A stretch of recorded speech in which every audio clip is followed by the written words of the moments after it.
Үнэг чон 2.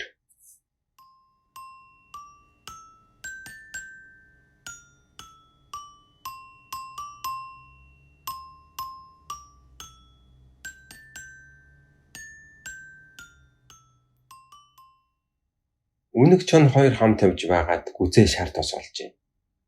Энэ тосыг хоёулаа тэгш хувааж идэхийг завдаж байтал үнэг. Энэ тосыг энд идэхэд зохисгүй хүн явна. Харин өндөр уулын орой дээр гарч идий. Чи авч яв гэжээ. Ингээд хоёулаа өндөр уулын оройд гарав. Гэтэл үнэг. Энэ тосыг хувааж идсэний хэрэггүй. Нэг нь л идвэл зохино гэлээ. Чон. Хэн маань идэх вэ гэхэд үнэг. Хэн ах настай маань идвэл таарна. Чи хэдэн настай вэ гэж асуулаа.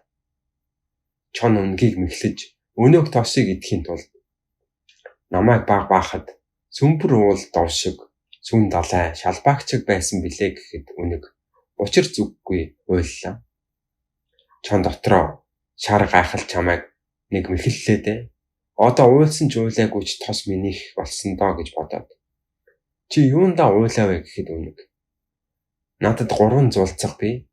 Хамгийн бага нь чамтай жацуу юм. Тэгээд сэтгэл уйрлаа гэхэд чон түүнийг сонсож их л ичээд өлөн хоосон хонхолцоор хонголтоо буцахад үнэг өнөөх шар тосоо анцаараа цадтлаа идчихэ.